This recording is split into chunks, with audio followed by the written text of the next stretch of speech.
खबर है में खुश आमदीद। मैं हूँ आपका होस्ट सईद काजी और मेरे साथ मेरे को होस्ट हैं जनाब मियाँ शाहिद साहब। नाज़रीन, बहुत सी खबरें हैं, बहुत मुअज़्ज़ज़ मेहमान हमारे साथ, मगर पहले रन डाउन पे बात करते हैं। बानी पीटीआई की ज़मानत दूसरे तोशाखाना केस में मंजूर होगी है, क्या वो अब जल्दी बाहर आ पाएंगे? मगर इसके हमने जो गुफ्तगू सुनी वज़ीर इत्तलात की, तो वो उन्होंने ये कहा कि खुशफहमी में ना रहें, असल मामलात क्या हैं। हमारे साथ शहबाज खुर्शीद साहब होंगे जो वकील हैं इमरान खान साहब के, उनसे पूछेंगे उनकी क्या राय है। 24 नवंबर का एहतजाज मुलतवी भी हो सकता है। कुछ लोग ये भी कह रहे हैं, ज़्यादा खुशफहम कह लें या कुछ ऑप्टिमिस्ट लोग ये कह रहे हैं कि मुमकिन है 24 का जो एहतजाज है वो जश्न में बदल जाए। Is it little too much to expect? ये क्या सिलसिला है? VPN पर पाबंदी है। पाकिस्तान टोटल $3 बिलियन कमाता है। बहुत अफसोसनाक बात है। इंडिया 200-250 बिलियन डॉलर कमाता है अपनी इस IT से, और हम बाकी मामला भी जो है माशाल्लाह उसको फारग कर देना चाहते हैं। उधर दुनिया में यूरोप हो या रशिया, दोनों तरफ जो है वो एटमी हमलों से बचाव के जो इक़दाम शुरू कर दिए गए हैं। ये अजीब एक मैडनेस है जो हमने कहा था कि जो कल इसने किया बाइडन ने, तो वो इसके क्या नतीजे निकल सकते हैं। मगर आते हैं अपने पहले मेहमान की तरफ। जनाब शहबाज खोसा साहब वकील हैं इमरान खान साहब के। ये तो बताइए कि क्या एक्सपेक्टेशंस हैं, क्या और केसेस हैं? और वज़ीर इत्तलात मसूफ ये फरमा रहे थे कि जी अभी तो हनूज दिल्ली दूरस्त। What is your take on this, और आपकी क्या राय है जनाब खोसा साहब? जी अस्सलाम वालेकुम। सबसे पहले तो काज़मी साहब सबको बहुत बहुत मुबारक कि आज के दिन जो है ये मेजर हर्डल था इमरान खान साहब की रिहाई में, जो ये तोशाखाना 2।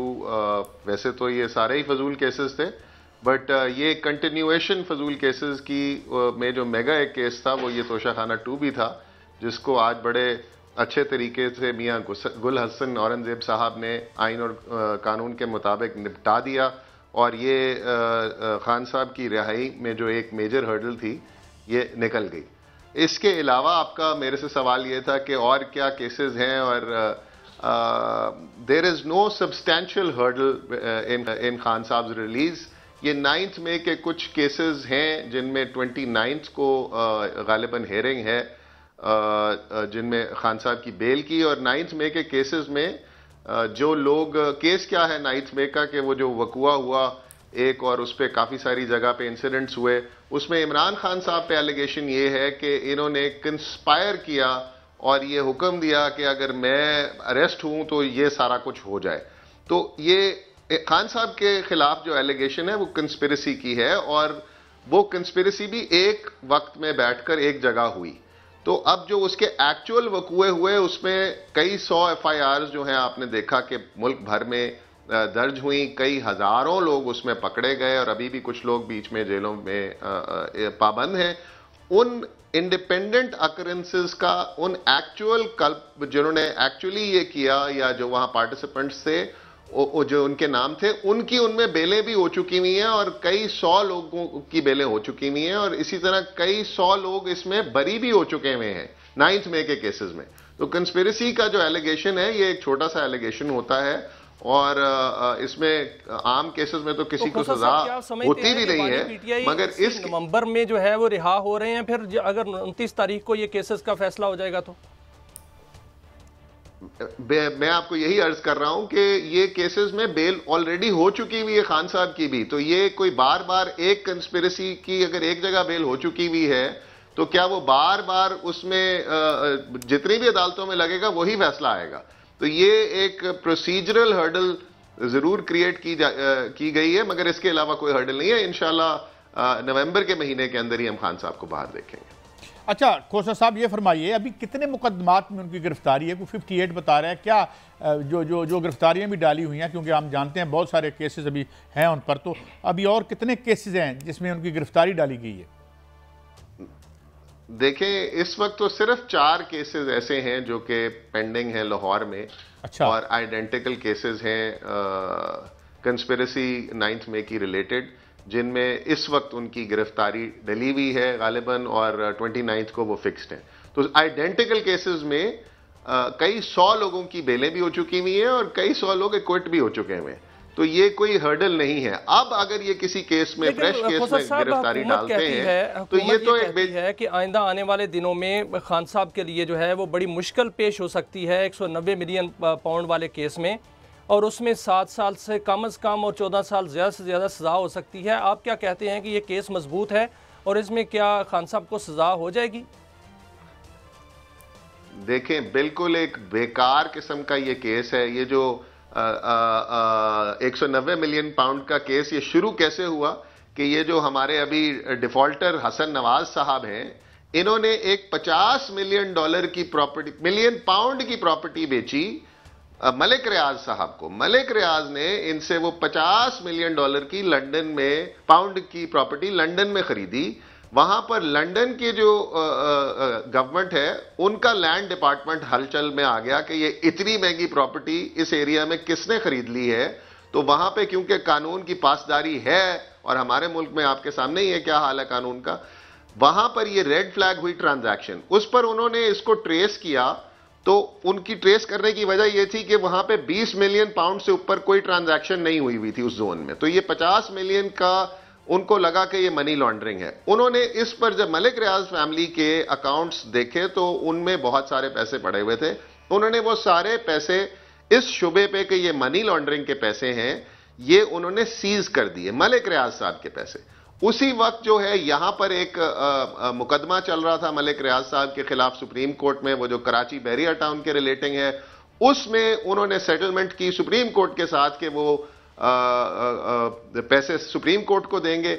उन्होंने अपनी सेटलमेंट लंदन में की कि ये जो हमारे पैसे हैं, आपने ये छानबीन कर ली है, आपको अब ये पता है कि ये हमारे ही पैसे हैं, तो ये आप हमें दे दें और हम इसको सुप्रीम कोर्ट में डायरेक्टली जमा करा देंगे। इस अंडरस्टैंडिंग पे वहां के नेशनल क्राइम एजेंसी ने कहना है कि वो गैर कानूनी रकम जो थी उसको गैर कानूनी तौर पर जो है वो मुंतकिल किया गया मलिक रियाज साहब की जानिब और मलिक रियाज से फायदा लिया गया। केस तो ये है, अगर ये केस साबित हो जाता है तो आप क्या समझते हैं कि बानी पीटीआई के खिलाफ एक मजबूत सबूत? देखें यही तो बड़ी इंटरेस्टिंग बात है कि मलिक रियाज साहब के खिलाफ अगर NCA national crime agency England ये डिटरमिन करती कि ये गैर कानूनी पैसे हैं तो वो पैसे जब्त कर लेती, वो मलिक रियाज को वापस ना देती। उन्होंने ये इसको डिटरमिन किया कि नहीं, ये गलत तरीके से जरूर आए हैं लंदन में, मगर ये गलत पैसे नहीं हैं या जो भी है उनका मामला, उन्होंने मलिक रियाज को वो वापस कर दिए। मलिक रियाज ने ये पैसे सुप्रीम कोर्ट को अंडरटेकिंग दी और सुप्रीम कोर्ट को वापस कर दिए। इसमें इमरान खान साहब का कोई भी ताल्लुक नहीं था। अब ये जिस कैबिनेट मीटिंग की बात करते हैं कि जी ये कैबिनेट ने अप्रूव कर दी, ना तो मलिक रियाज के पैसे ट्रेस करने में कोई इमरान खान साहब की हुकूमत का ताल्लुक था, उन्होंने नहीं की। ये तो जाते जाते वो क्या कहते हैं कि इनको एक मौका मिला कि अपनी एफिशिएंसी शो कर दें कि मुल्क में 190 मिलियन पाउंड आ रहा है तो उस पर जाके हम क्लेम डाल लेते हैं कि हमने ये मंगवाया, हालांकि इससे ऐसा कुछ नहीं था। नेशनल क्राइम एजेंसी ने खुद से वो पैसे डिटेक्ट किए, खुद से ये तो अदालत ने खुद से रिलीज किए। उनको सजा होगी या नहीं होगी, क्या होगा? और उसमें देखें इमरान खान साहब को कब सजा हो सकती है। वो जो कैबिनेट मीटिंग थी वो जॉइंट रिस्पॉन्सिबिलिटी होती है सारी कैबिनेट की। अगर सरकार का केस मनोअन मान भी लिया जाए तो आपने ये साबित करना है कि इमरान खान की जात को इससे कोई फायदा हुआ। खुफिया वो खत जो वहां पर दिया गया, और खुफिया रखना जुर्म नहीं है। असल मुद्दा तो नैब का ये है कि खुफिया नहीं रखना चाहिए था, खुफिया नहीं रखना चाहिए था। बेवकूफी थी उस वक्त के जो भी लोग थे, मगर खुफिया रखना जुर्म नहीं है। जुर्म क्या है? क्या इमरान खान साहब ने उस 90 मिलियन पाउंड में से अपनी जेब में कुछ डाला? कुछ नहीं डाला। वो सारे के सारे पैसे सुप्रीम कोर्ट के अकाउंट में पड़े रहे और उसके बाद वही पैसे ट्रांसमिट हो गए। खोसा साहब आगे बढ़ते हैं। आपकी नज़र में क्योंकि ये सियासत और कानून जुड़ा हुआ, आप सियासी खानबादे से भी ताल्लुक़ रखते हैं, ये फरमाइए कि क्या टाइम लाइन नज़र आती है आपको? क्योंकि कुछ ये भी खबरें आ रही हैं कि दाएं बाएं से जो है कोई एक वाया मीडिया निकल रहा है। तो आप चूँकि लतीफ़ खोसा साहब आप इन तमाम इश्यूज़ जो पॉलिटिकल इश्यूज़ हैं इनसे भी आप बखूबी वाकिफ़ हैं, तो do you see any time line, time frame, या अभी नहीं लगता कुछ ऐसा कि जी ये स्टेलमेट टूटे? मैं तो जी बहुत जब ये केसेस बनाना शुरू किए उस वक्त हमारा इख्तिलाफ ही पाकिस्तान पीपल्स पार्टी की क़यादत से इसी बात पर हुआ कि ये इस तरह के केसेस और इस तरह के ह्यूमन राइट्स अब्यूसेस का हम पार्ट नहीं बन सकते। हमने हर वक्त इसकी मुखालफत की है और अगर हम इसका आज पार्ट बनेंगे तो कल हम इन्हीं चीज़ों को ऑब्जेक्ट करते रहे हैं, इन्हीं चीज़ों के खिलाफ हम अलम उठाते रहे हैं कि ये ज़्यादतियाँ स्टेट को नहीं करनी चाहिए, झूठे मुकदमात नहीं बनाने चाहिए सियासी मुखालफों को अंदर रखने के लिए, मगर उस वक्त हमारी नहीं सुनी गई। ये हर रात के बाद सुबह ज़रूर होती है और मैं उस वक्त भी ये कहता रहा था कि ये सारी चीज़ें जो हैं ये वक्त गुजर जाएंगे और वक्त पलट जाते हैं और पता भी नहीं चलता कि ये रात से सुबह कब होती है और सुबह से रात कब होती है। असल में तो अनफॉर्चुनेट बात है ये कि वो खान साहब बिल्कुल 24 नवंबर को बानी पीटीआई ने कॉल दे रखी है और उन्होंने कहा है कि आखिरी कॉल है, लेकिन साथ साथ मुज़ाकरात भी हो रहे हैं और वो जो मुज़ाकरात हैं वो अली अमीन गंडापुर और बैरिस्टर गौहर कर रहे हैं। और आपने देखा कि कल भी मुलाकात, एक बड़ी मुलाकात हुई बानी पीटीआई के साथ उनकी, और आज भी 1.5 घंटा मुलाकात रही और उसका शायद ये कहा जा रहा है कि नतीजा ये निकला कि आज रिलीफ मिल गया। आपको नज़र आ रहा है क्या कि 24 तारीख को जश्न मनाया जाएगा या 24 तारीख को एहतजाज होगा? देखें, अगर तो हुकूमत, जो कि आपने देख लिया कि कितनी डेस्परेट है हुकूमत में रहने के लिए और अपना बचाव करने के लिए, कि जिस तरीके से ये पिछले दिनों कानून साजी करते रहे हैं, ये एक डेस्परेट अटेम्प्ट ही होती है अपने आप को रखने में। कोई कानून में लिखवा के अपना टाइम पीरियड नहीं बढ़वा लेता या अदालतों को नीचे लगाकर कोई टाइम पीरियड नहीं करवा लेता। ये वो चौधरी शुजात हुसैन साहब कहते होते थे कि ये तो जब होना होता है तो हो जाता है। तो ये टाइम इनका बिल्कुल करीब है जी। इनकी जिस पॉलिसी को ये फॉलो करते थे, जिस यूएस एडमिनिस्ट्रेशन ने इनको या इनके पीछे एक खड़ी हुई थी, वो तो चली गई है और वो जाते जाते दम में जो जो ये करवा रही है वो ये तब तक ये मौज करें। अगर इनको थोड़ी सी अकल हो तो इनको चाहिए ये कि ये अपने मुल्क के कानून के मुताबिक अपने मुल्क के बासियों के साथ बैठकर इस मामले को हल कर लें। बहुत अच्छी बात होगी। पाकिस्तान मुतहम्मिल नहीं है कि पाकिस्तान में दखल अंदाजी हो और बार बार दखल अंदाजी हो और यहाँ पे डंडे के जोर पर हम अपने ही शहरियों को यरगमाल बनाकर उनके ऊपर हुकूमत करते रहें। ये कब तक चलेगा आखिर? ये बहुत अच्छी बात होगी कि ये नेगोशिएशन करें हुकूमत और आइन के मुताबिक जो वो इनके राइट्स बनते हैं, जो इलेक्शन में मसाइल हैं, जो ट्रिब्यूनल में केसेस पेंडिंग हैं, उनको चलाएं, उनको जो उनके मंतकी और अंजाम तक पहुंचाएं। लेकिन साहब मुज़ाकरात तो शुरू हो चुके हैं। खबर यह है कि दो जो तहरीक इंसाफ की क़यादत है, जिनमें 2 बड़े लीडर हैं, जिनमें बैरिस्टर गौहर और अली अमीन गंडापुर, उनके साथ मुज़ाकरात तो शुरू हो चुके हैं। कल भी एक दौर हुआ, रात को अडियाला जेल भी खुली, अडियाला जेल में भी मुलाकात हुई और पेशावर के अंदर जो है ख़ास तौर पर एक मुलाकात जो है वहाँ पर हो रही है और वहाँ पर मुज़ाकरात हो रहे हैं। आप क्या समझते हैं कि इस मुज़ाकरात का नतीजा मुस्बत निकलेगा और आइंदा आने वाले दिन जो हैं वो आसानियों के हैं?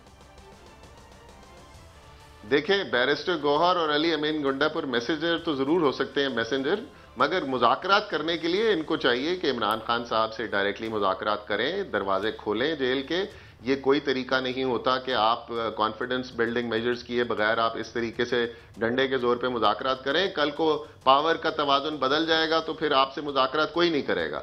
आज आपके पास जो बची कुची पावर है, आपको चाहिए कि आप खान साहब से डायरेक्टली नेगोशिएट करें जो भी बात है, और उनके जो मुतालबात हैं, आईनी कानूनी मुतालबात हैं, कोई गैर कानूनी मुतालबात तो नहीं है, उनको आप पूरा करें। अगर आप नहीं करेंगे तो कल को ये चक्कर घूमेगा और जब ये आप पे पड़ेगा फिर आपके साथ खड़े होने वाले भी कोई नहीं होंगे। तो ये बेहतर ये है कि ये मुज़ाकरात कर लें और ये इनको समझ है इस बात की कि इनका टाइम कम रह गया हुआ है, इसीलिए ये सारे कानून में तब्दीलियां, 26वीं आईनी तरमीम, अब कोर्टों को अपने जजेस से भरने की कोशिश की जा रही है। ये सारा कुछ इसीलिए कर रहे हैं, अदरवाइज तो ये 26वीं मामला चल रहा है।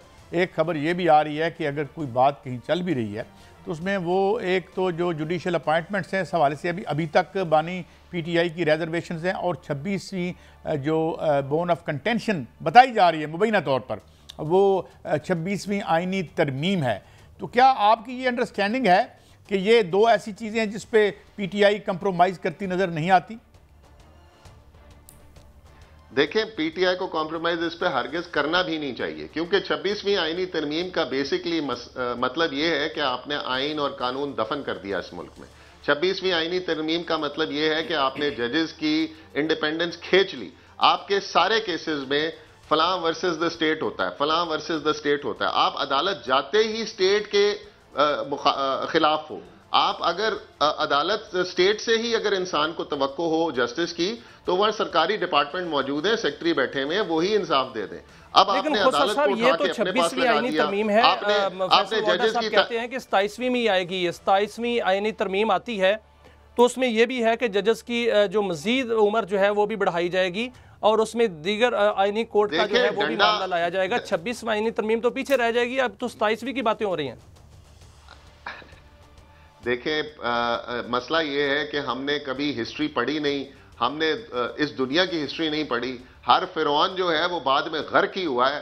वो जब फिरौनियत में होता है तो वो 26वीं तरमीम भी कहता है करूंगा, 27वीं भी करूंगा, 28वीं भी करूंगा, मगर फिर वो जब दरिया चलता है तो वो दरिया के अंदर बह जाता है। तो ये भूल जाते हैं ये सारे, ये जो आइन और कानून का और ये separation of power of independence of judiciary का कॉन्सेप्ट है, ये दुनिया भर में इसी तरह की ऑटोक्रेसीज की ज्यादतियों के बाद जब अवाम उठ खड़ी हुई, फ्रेंच रेवोल्यूशन आया, मैग्ना कार्टा आया, वहां पर आपने देखा कि अवाम ने उठकर महलात के लोगों को उठाकर उनके सर कलम कर दिए, उनको गिलोटीन कर दिया, महलों में लोग जलील होकर रुसवा हो गए, खानदान के खानदान मारे गए। इसी तरह रशिया में जार की फैमिली थी, उसको किस तरीके से मारा गया। ये जो फैमिलीज वाली हुकूमत है ना, इनको अकल करनी चाहिए कि नीचे अवाम भी है, कीड़े मकोड़ों पर ये हुकूमत नहीं कर रहे। कल को अवाम उठ खड़ी हुई तो बड़ा प्रॉब्लम हो जाएंगे। इस अवाम को तवाजुन रखने के लिए आपने आज मौलाना फजलुर रहमान ने भी 24 तारीख की कॉल की जो है मुखालफत कर दी है। क्या आप भी समझते हैं कि 24 तारीख को कॉल ऑफ करना चाहिए बानी पीटीआई को जो एहतजाज है, या एहतजाज जो है वो जिस तरह उन्होंने कॉल दी है उसी तरह करना चाहिए? देखें, ये तो स्टेट के हाथ में होता है। एहतजाज करना जो है हर जमहूरी माशरे में आवाम का एक बुनियादी हक तस्वर किया जाता है। आइन और कानून के मुताबिक एहतजाज आपका बुनियादी हक है। अब स्टेट अगर लोगों के नाक मुंह हाथ पैर बंद कर दे तो लोगों के पास क्या ऑप्शन है? एहतजाज का ही ऑप्शन है ना जी। तो एहतजाज खत्म करने का जो इख्तियार है वो स्टेट के पास है, और स्टेट को चाहिए कि जिस तरीके से ये बाकी पीपल्स पार्टी में बहुत जय्यद किस्म के लोग मौजूद हैं, जमहूरी लोग मौजूद हैं, ये जमहूरी सोच को सामने रखें और जाकर खुले दिल से अपना हाई लेवल डेलीगेशन बनाएं। आज मैं देख रहा था कि बिलावल साहब ने एक हाई लेवल डेलीगेशन बनाकर फौजी ट्रायल का जो है वो भी बातें हो रही हैं, और ये कहा जा रहा है, फैसल वाडा साहब की जानिब से ही कहा गया कि फौजी ट्रायल जो है वो भी हो सकता है। जनरल फैज की जो उसको जो सजा होनी है या उनका जो ट्रायल है मुकम्मल हो गया है और उसमें बानी पीटीआई का नाम भी आ सकता है, फौजी ट्रायल हो सकता है। क्या आपको नजर आ रहा है कि फौजी ट्रायल होगा बानी पीटीआई का? देखें, आपको मैं लीगल और कानूनी बातें बता सकता हूं। आप मुझे एक बड़ी सिंपल सी बात है, कोई मुकदमा दिखा दें जो 1.5 साल बाद रजिस्टर हुआ हो और उसमें ट्रायल हो और सजा हो जाए। कभी भी ऐसा नहीं होता। अगर कोई फौजी ट्रायल होना था उसी वक्त हो जाता तो शायद उसकी कोई वैल्यू या वक़्त होती। अब यहां पर आधा पाकिस्तान जिसको इन्होंने नॉमिनेट किया हुआ था 9 मई के मुकदमों में, उनकी बेलें हो गई हैं। जिन लोगों ने एक्चुअली जाकर बकौल सरकार एक्चुअली जाकर ये वारदातें की हैं, जाके निशाना बनाया GHQ को, वहां पे जाके हमला आवर हुए, उन लोगों की भी बेलें हो गई नहीं है। उन लोगों के अंदर से लोग इक्विट भी हो गए हैं।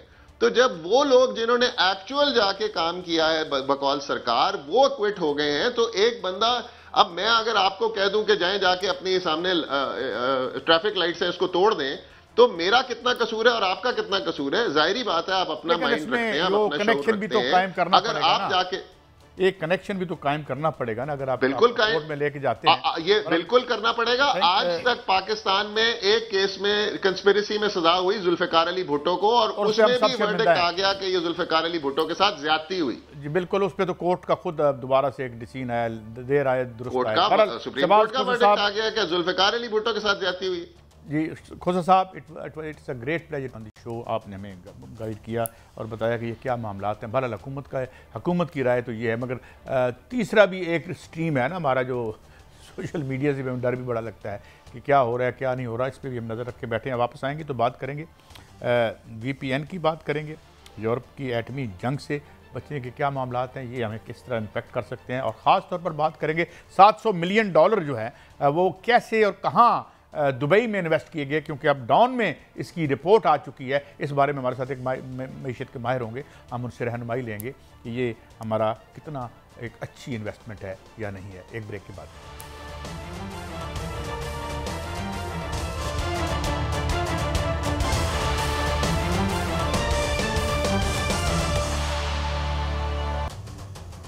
वेलकम बैक नाज़रीन। अब हम बात करेंगे मैशियत के ज़मन में, VPN के ज़मन में, और फिर जो पंजाब गवर्नमेंट की जो बुक्स थी उस हवाले से IMF का क्या कहना था। कुछ डाउन में आज एक रिपोर्ट छपी है, कुछ इन्वेस्टमेंट हमने दुबई में की है, वो क्या है, क्या सिलसिला है, इस पर बात करेंगे। मगर पहले आते हैं, हमारे साथ मौजूद हैं महताब हैदर साहब, किसी तारुफ के मोहताज नहीं है, मैशियत पर गहरी निगाह रखते हैं और उससे रिपोर्ट भी करते हैं। बहुत शुक्रिया महताब हैदर साहब। हजूर पहले तो इस पे आ जाएं कि ये आईटी सेक्टर वाले रो रहे हैं कि इंडिया की जो इंपोर्ट्स हैं, एक्सपोर्ट्स हैं, वो 250 बिलियन की सिर्फ आईटी की हैं, जबकि हम मर के 3 बिलियन तक पहुंचते हैं।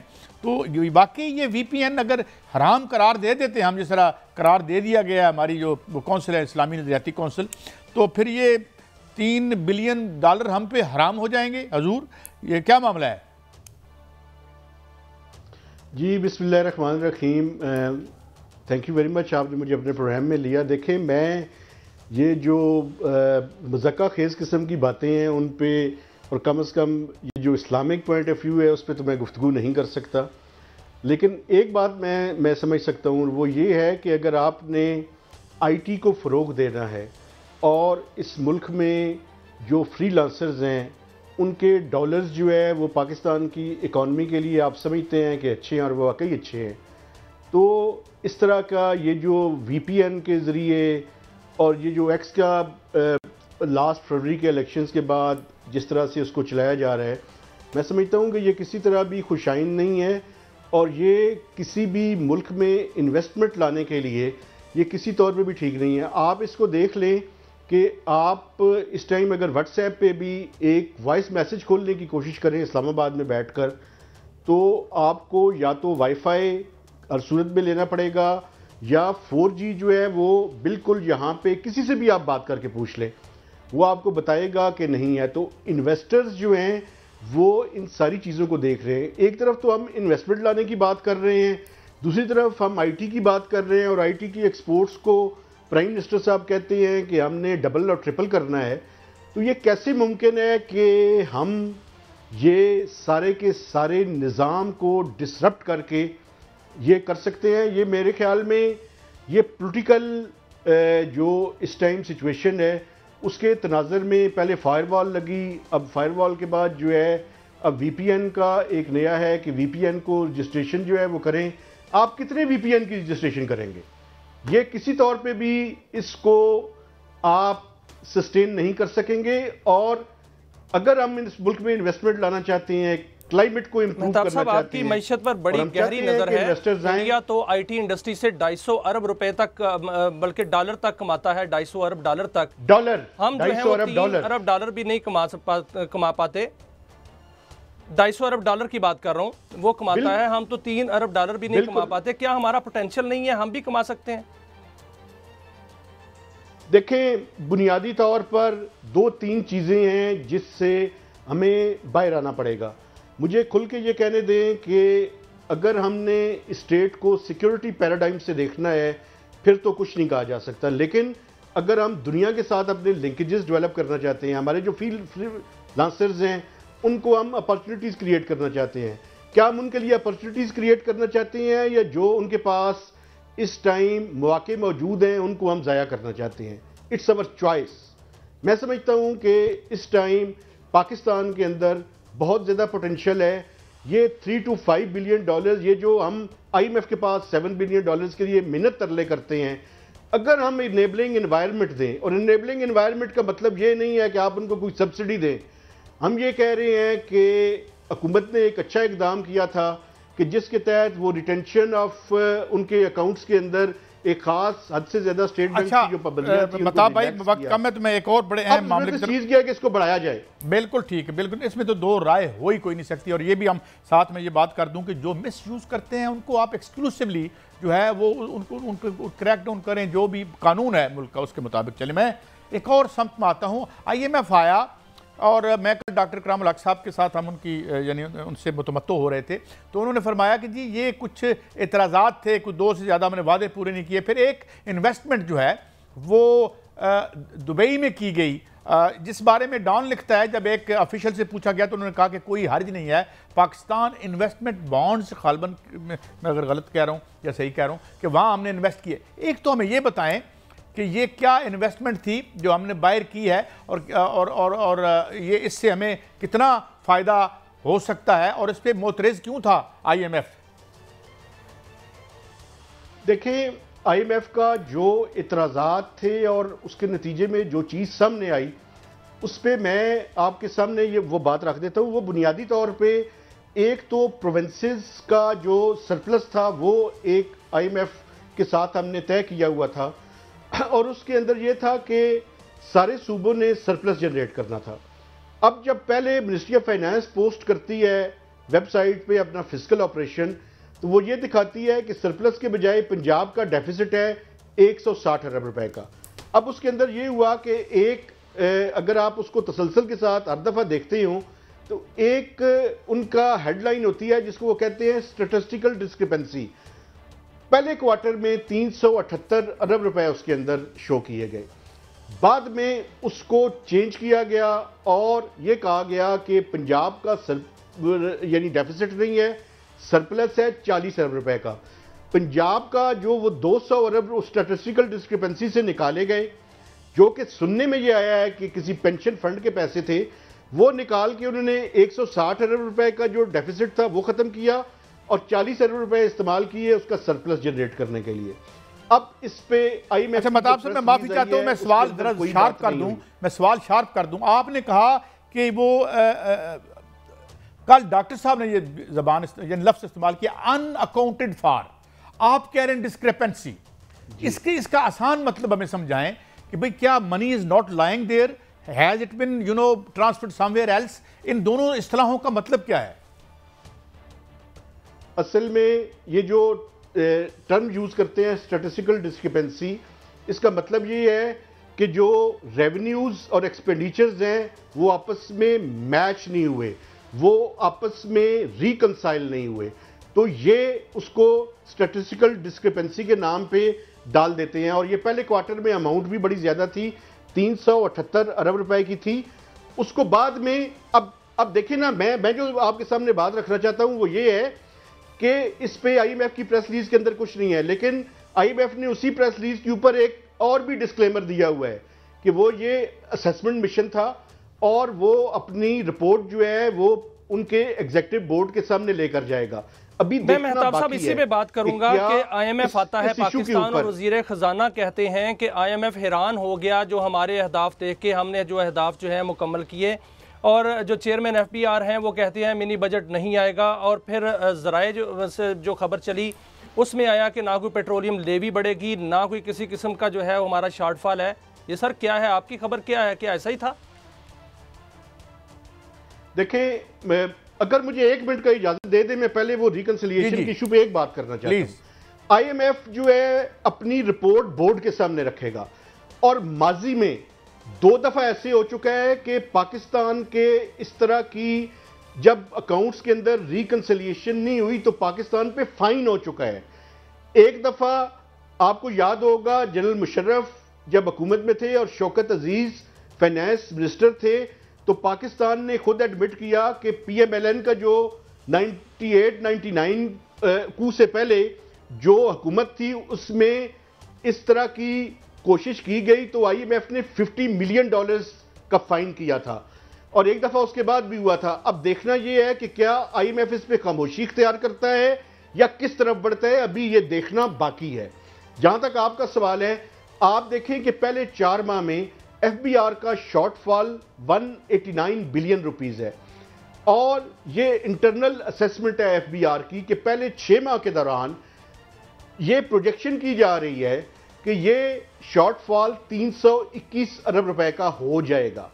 अब देखना ये बाकी है कि ये 6 माह के अंदर शॉर्टफॉल होता है या नहीं होता, चूंकि FBR ये कह रहा है, और ये मैं आपके सामने दोबारा से ये रख देता हूं, एक प्रेसिडेंशियल ऑर्डिनेंस लाने की तैयारी की जा रही है। उस ऑर्डिनेंस में टैक्स रेट्स तो नहीं बढ़ रहे, लेकिन FBR कुछ स्ट्रेंजेंट मेजर्स प्रपोज करने जा रहा है। स्ट्रेंजेंट मेजर्स क्या हैं? वो स्ट्रेंजेंट मेजर्स ये हैं कि जो बंदा नॉन फाइलर होगा वो नई गाड़ी नहीं खरीद सकेगा, वो 1 करोड़ रुपए से ज्यादा का प्लॉट नहीं खरीद सकेगा, एक अमाउंट से ज्यादा अपना बैंक अकाउंट जो है वो ऑपरेट नहीं कर सकेगा, वो स्टॉक मार्केट के अंदर इन्वेस्टमेंट नहीं कर सकेगा। ये इस तरह की प्रपोजल्स FBR लेकर आ रहा है।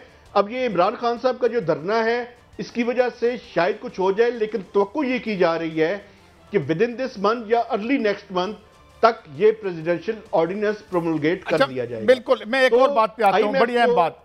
महताब हादर साहब, अब एक दफ़ा पहले भी लाहौर हाई कोर्ट में केस किया, एक IPP का हमने किया था, कोई लोग चले गए, उन्होंने कोर्ट को मूव किया और कहा जी डिटेल्स जो हैं, बिकॉज ये जो डील्स हैं ये हमारे टैक्स मनी से होती हैं, तो वहाँ पे जो उस वक्त की गवर्नमेंट थी उन्होंने कहा कि जनाब ये कोई कौमी राज है, हम बैंकों को नाराज़ नहीं करते। मेरा सवाल आपसे ये है कि आज जब एक ऑफिशियल से पूछा गया कि क्या आप कंफर्म करते हैं या तरदीद करते हैं ये पैसे दुबई में इन्वेस्ट हुए या नहीं हुए, ना उन्होंने तरदीद की ना उन्होंने तस्दीक की। मेरा सवाल आपसे ये है कि जो पब्लिक मनी है, क्या ये जिम्मेदारी नहीं है कि रियासत हो, इदारा हो, प्रोविंस हो, फेडरल गवर्नमेंट हो, वो हमें बताए कि हमारे पैसे कहाँ खर्च हुए, हमारे मफाद में हुए या नहीं हुए? तो why this is not being told? आपकी मैं बात से एक मुझे स्टैंडिंग कमेटी और फाइनेंस की मीटिंग याद आ गई। इसी पिछली हुकूमत के दौरान एक दफ़ा ऐसे हुआ कि सवाल ये था सीनेटर्स की तरफ से, जो senate standing committee on finance है, कि आप ये बताएं कि जो पाकिस्तान का यूरो बॉन्ड था उसमें कितने % बैरून मुल्क पाकिस्तानियों ने इन्वेस्टमेंट किया और वो कौन कौन लोग हैं। आपको पता है कि irrespective of political divide, Peoples Party, Muslim League नून और उसमें PTI के लोग भी शामिल थे, सब ने उस कमेटी में फैसला किया कि इसको इन कैमरा कर दिया जाए ताकि वो नाम ही सामने ना आए।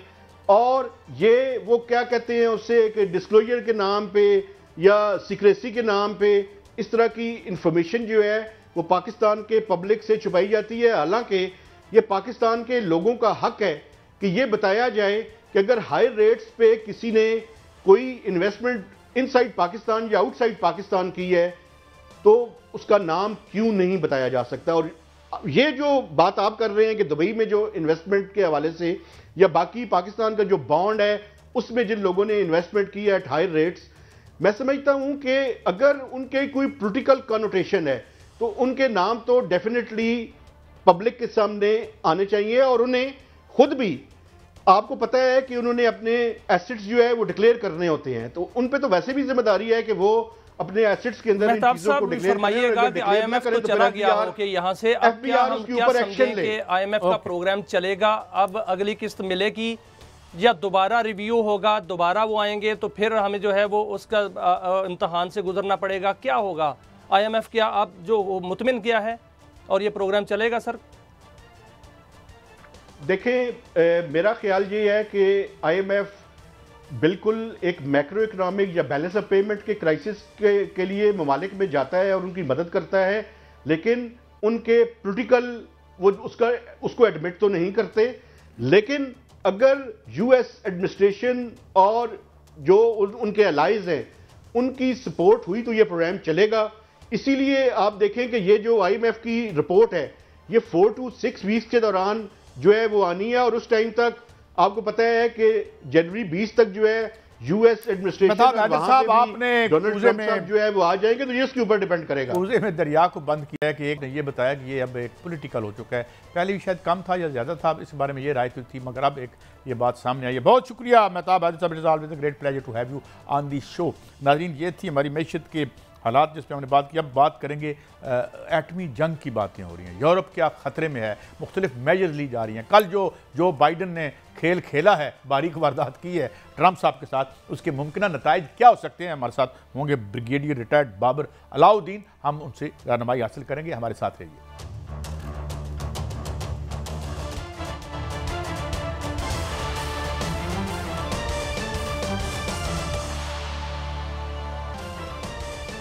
Welcome back. नाज़रीन, हमें ज्वाइन किया है ब्रिगेडियर रिटायर्ड बाबर अलाउद्दीन साहब ने, दिफाई अमूर और आलमी अमूर के माहिर। बहुत शुक्रिया ब्रिगेडियर साहब। ब्रिगेडियर साहब, हम कल शो कर ही रहे थे तो बीच में हमें खबर मिली कि जनाब लॉन्ग रेंज मिसाइल्स जो दिए थे, जिसकी इजाज़त बाइडन ने दी थी, वो उन्होंने 5 दाग दिए हैं। उसके अलावा अब जो नई कहानी सामने आई है वो ये है कि कोई डायरेक्ट जवाब की बजाय वेस्ट डर रहा है कि एक हाइब्रिड वॉर शुरू होने लगी है, और इससे पहले रशिया बहुत से सियासतदानों को वहाँ टारगेट उनके मुताबिक कर चुका है, केबल्स को टारगेट कर चुका है। ये जो एक हद आगे गई है, ये रेड लाइन क्रॉस हुई है, ये कहाँ जाती नजर आती है आपको ब्रिगेडियर साहब? जी, ये कोई अच्छी डेवलपमेंट नहीं है, यकीन अच्छी डेवलपमेंट नहीं है। इनडायरेक्टली आप नेशंस को वॉर में इस तरह से एंगेज करें। अभी अमेरिकन प्रेसिडेंट का यूक्रेनियन प्रेसिडेंट को ये कहना कि आप American long range ballistic missile इस्तेमाल कर सकते हैं, और उन्होंने कर दी है। ये देखें इस तरीके से जो यूक्रेनियन वॉर अभी ऑलमोस्ट उसको 2 साल होने को है। उस जंग का अभी तक कोई नतीजा नहीं निकला, बल्कि यूक्रेन की तो काफ़ी हद तक मुकम्मल उस मुल्क की तबाही हो गई है। तो अपने अपने इंटरेस्ट में ये सोचना चाहिए, बजाय इसके कि दूसरों की वॉर का हिस्सा बनने के उस तरफ हमें देखना चाहिए। इस तरह के कॉन्फ्लिक्ट कभी कंट्रोल नहीं होते, और हिस्ट्री भी यही बताती है कि जो बड़ी बड़ी पावर्स होती हैं वो इनडायरेक्टली छोटी नेशंस को एंगेज करके अपने अपने इंटरेस्ट के लिए जंगों में उनको घुसाती हैं, और फिर उसके बाद जब जंग फैल जाती है तो उसकी जद में सब आ जाते हैं। पता सबको होता है कि हमारी रेड लाइंस क्या हैं। तो रेड लाइंस अपने लिए और होती हैं, छोटी कौमों के लिए रेड लाइंस कुछ और होती हैं। तो हर किसी को ये सोचना चाहिए, ये मिडिल ईस्ट वालों को भी सोचना चाहिए, इसराइल को भी सोचना चाहिए। आज किसी के कहने पे 2 साल हो गए यूक्रेन और रूस की जंग को। अब ये जंग जो है, ये मिसाइलों की जंग जो है वो शुरू हो चुकी है, और एक दूसरे पर जो है मिसाइल हमले जो हैं वो भी होते जा रहे हैं।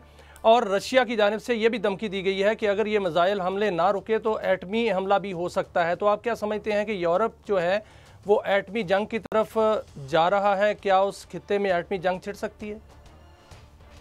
देखिए, एटमी जंग तो बहुत अल्टीमेट चीज़ है, उसकी तरफ तो खैर मेरा नहीं ख्याल इतनी जल्दी को एटमी जंग छेड़ना आसान है। बिकॉज जब आपके एडवर्सरी भी एटॉमिक पावर हो तो फिर आप एटमी जंग अभी तक भी दुनिया की हिस्ट्री में देखा नहीं है कि किसी ऐसी नेशन ने किसी दूसरी ऐसी नेशन के खिलाफ एटमी जंग छेड़ी हो जो खुद भी न्यूक्लियर केपेबल हो।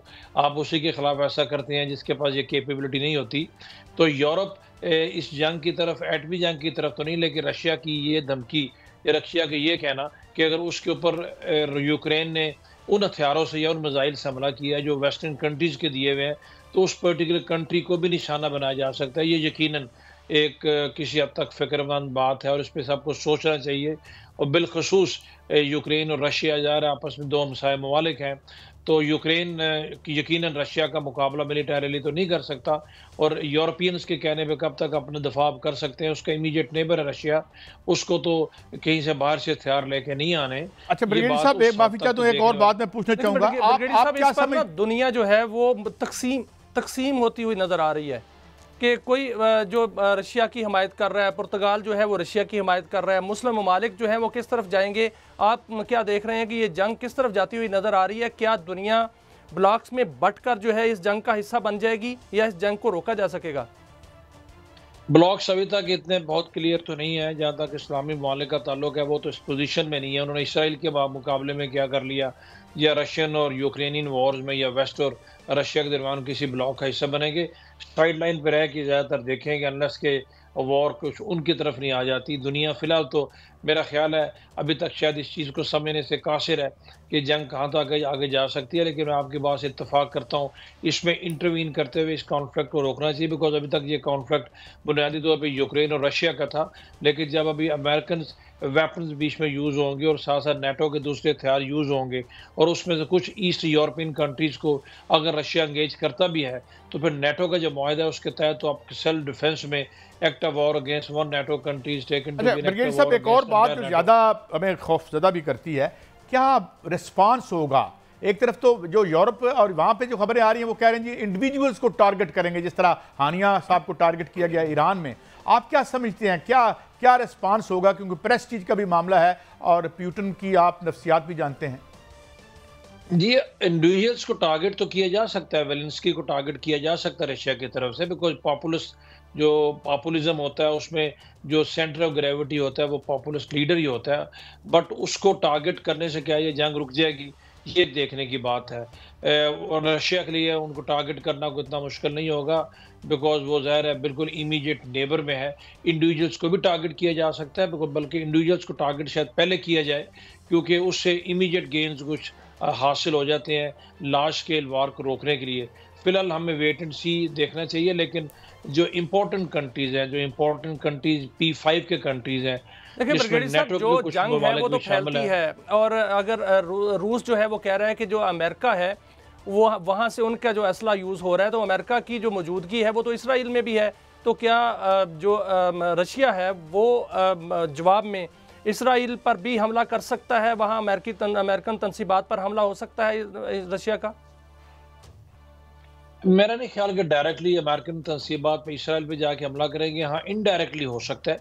जिनके साथ इसराइल की इस वक्त जंग हमास है या फॉर दैट मैटर हिजबुल्ला है या ईरान के साथ वो कॉन्फ्लिक्ट में है, उनके ज़रिए अमेरिकन इंटरेस्ट पे हमला बिल्कुल हो सकता है। जैसे यूक्रेन के ज़रिए अगर अमेरिकन रशियन इंटरेस्ट पे हमला करते हैं, वो एक हो सकता है और जंगें इसी तरीके से आगे फैलती हैं।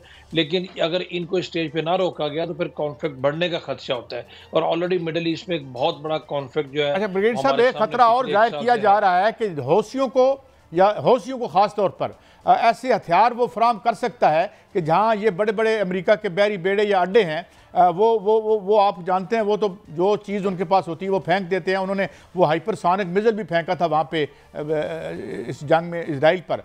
तो do you think Russia can resort to that? बिल्कुल हो सकता है और हौसियों की तो they have nothing to lose. और उनके पास तो क्या है, उनको तो दुनिया रिकग्नाइज भी नहीं करती, वो बिल्कुल यूज हो सकते हैं। हिजबुल्ला कैन बी यूज्ड और आगे चल के और कुछ जो इमीडिएट इजराइलीज के साथ जो इस वक्त जंग हो रही है हमास की या गजा में, उसमें भी कुछ ये आगे जाके चीज़ें डिफरेंट कॉन्टेक्स्ट में आ सकती हैं। वो भी बात जो आपने शुरू में की, फिर जब अमेरिकन ये कर रहे हैं यूक्रेन को यूज करके, तो रशियंस के पास भी पूरा फिर ब्रिगेड साहब बहुत शुक्रिया, आपने हमें एनलाइटन किया। नाजरीन, बस जाते जाते एक फ़िक्रा ये कि अपनी हुकूमतें और अपनी चीज़ें बचाने के लिए या मिलिट्री इंडस्ट्रियल कॉम्प्लेक्स को बचाने के लिए क्या हम पूरी दुनिया को एक जंग के जन्म में धकेल देंगे? वक्त ख़त्म हुआ, कल फिर मिलेंगे। अल्लाह हाफ़िज़।